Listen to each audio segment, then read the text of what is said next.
What's up guys, this is Mr. Erdogan and this is my new series where I teach you guys how to read music theory.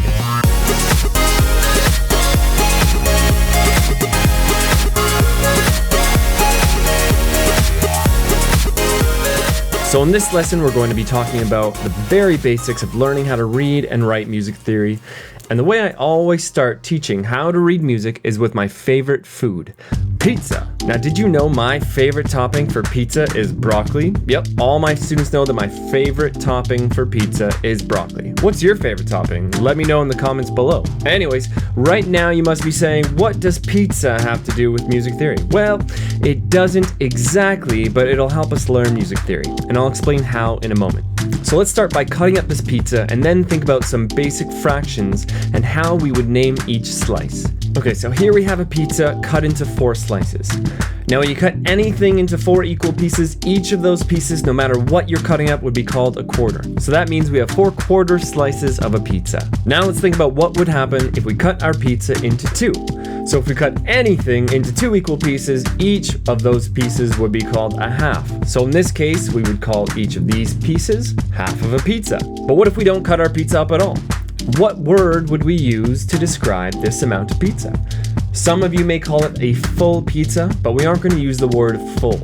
The word we do want to use is whole, as in a whole pizza. So let's review. So far we have quarters of a pizza, halves of a pizza, and a whole pizza. Okay, so now let's talk about how this applies to reading music. So when we do read or write music, we can split up our music the exact same way we just split up this pizza. But instead of pizza slices, we use the word notes.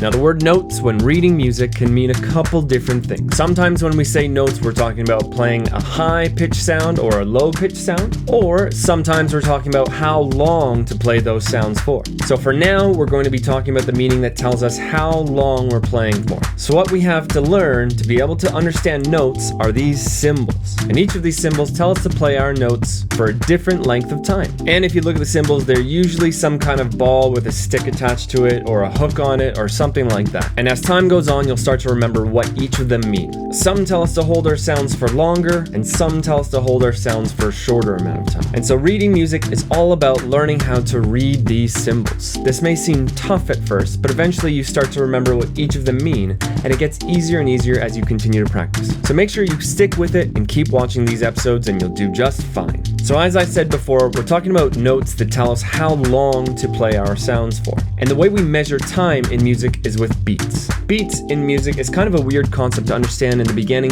The best way I can describe beats to someone who doesn't know what it means is think about when you're listening to your favorite song and you're bobbing your head steadily to the music. Well, what you're bobbing your head to is the beat in the music. We can also think of beats in music like our heartbeat. And if you feel your heartbeat, you'll feel a steady repeating beat over and over again. So when we learn these symbols, we'll be able to understand that some of these symbols are telling us to hold our sounds for a lot of beats, meaning longer notes, and some symbols are telling us to hold our sounds for less beats, which would be shorter notes. So for right now, we're going to focus on these 3 symbols. And these 3 symbols relate to our pizza slices, and it's time to finally learn why we're using a pizza. So let's go back to our pizza slices. Remember, we have our quarter, half, and whole pieces of pizza. So we also have 3 symbols that are similar to these slices, which we call a quarter note, a half note, and a whole note. So when we think about cutting up and putting our pizza fractions back together, when we do it for our notes, it works the exact same way. For example, if we cut up our whole pizza into 4 equal slices, we would get 4 quarter slices. And if we broke up our whole note into 4 equal notes, we would get 4 quarter notes. And if we were to put 2 quarter slices of pizza together, we would get a half pizza. And if we put 2 quarter notes together, we would get a half note. Or if we took a whole pizza and then split it into 2 pieces, we would have 2 half pieces of pizza. Just like if we took our whole note and broke that into 2 equal notes, we would get 2 half notes. But here's a tricky one for you. Now, what if we wanted to cut our whole pizza into 3 pieces, using only the sizes of pizza slices we already know? Well, stay tuned for episode 2 to find out that answer. Thanks for watching, guys, and don't forget to like this video if you found it interesting or helpful, and make sure to subscribe to my channel and ring that bell if you haven't already. Thanks, guys, and I'll see you in the next one.